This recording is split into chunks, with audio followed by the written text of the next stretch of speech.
Hello everybody, it's Laurie Blomer here. It is Sunday, July 13th, 2025, and I'm here for this week's card pull for spiritual reflection and spiritual inspiration. Almost every week, I pull a card just for the purpose of inspiration and for helping me to grow and evolve spiritually and to become a better human being. And thank you to all of you who are following along. Welcome to those who haven't been here for the card pull before.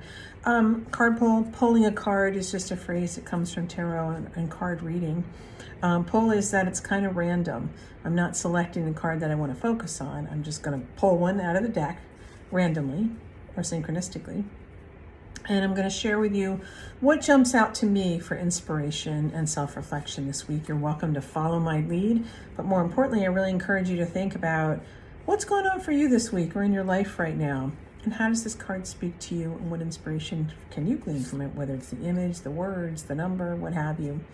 I switch up decks. Basically, I go with whatever deck I feel inspired to work with in that given week. So I'm going back to one I've used several times in a couple of years I've been doing this card pull, but I haven't used it in a little while. It's Sonia Choquette's Soul Lessons and Soul Purpose Oracle card deck. It's got 63 cards in it. You can tell from the cover here, the imagery is relatively simple. It's relatively straightforward. I sometimes refer to this deck as my tough love deck, in that it's rather direct. When you talk about soul purpose, soul growth, soul lessons, sometimes the inspiration comes from things I need to face and then I need to address in order to continue to move and grow. So I really appreciate its directness. But again, the words may jump out to you, the image may, the number on the card may. Really go with what speaks to you. And it's just going to be sent out through my mail distribution list with some additional thoughts on it, because I always have more thoughts when I sit down to write about the card, more inspiration comes. And in that email, I'm also going to include Heather Coletti's take. Heather Coletti is a friend. She's a life coach. She is a philosopher. She's also an astrologer. And Heather's going to give us tell us what's going on astrologically and how the themes in the card relate to that as well, and how you can leverage that energy, both what's going on astrologically and the message on the card for the purpose of self-growth as well. So here we go.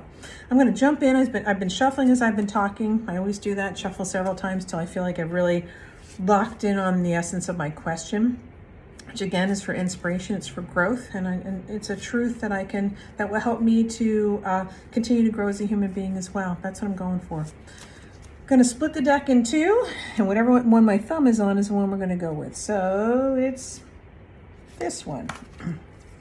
And the card is Reach for the Stars. Now, I talk about this as my tough love deck. That didn't hurt, did it? This is a pretty nice one. I really love this. I always say that, but I really do. I love cards and the inspiration they can give us. 62. It's funny because I am 62. Also in numerology, if we add the 6 and the 2 together, we get 8.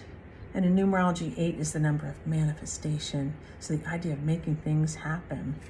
Reach for the stars, obviously, as an expression, means something significant. And that means the stars seem like things that are above us, that are away from us. But the idea of reaching higher than you think you can actually attain is great inspiration for this week. So you might also be thinking, what keeps me from normally reaching for the stars? Is it my pragmatic mind? Is it my self-doubts? Is it whatever's going on in my normal day that kind of steals time from me? What is it that keeps me from really reaching, both aspiring to reach for the stars, but also actually doing the work? Excuse me. The other thing I really like about this white bird. Birds, and white birds in particular, are often a metaphor for spirit, and sometimes a metaphor for people who have passed. This card isn't saying, hey, reach for the stars because you're going to die. No, I think what this means is this man in this suit here, he's getting help. And that could be a metaphor for his own spirit that transcends his physical life as a man, and saying, look, my spirit's going to help me get there. My ego won't, but my spirit, my inspiration, my intuition can get me where I want to go. But it also could mean loved ones in spirit, ancestors, spirit guides, guardian angels, others up there, that team up there that's helping you to achieve your soul's objectives, to achieve your goals, help you find satisfaction and purpose in life. So I really like this. Great inspiration for the week to say, what are some of the stars that I'd like to reach for but maybe haven't lately? And what are those vehicles, helpers, assistants, help in general that's available to me to help me get there, including listening to the voice of my own intuition, my own inner compass, who knows why I'm on the planet, knows what I'm working on, knows what I really want. So, you want inspiration from a tough love deck? This is about as good as it gets. So I hope you have an inspired week. My name is Laurie Blomer. My website is laurieblomer.com.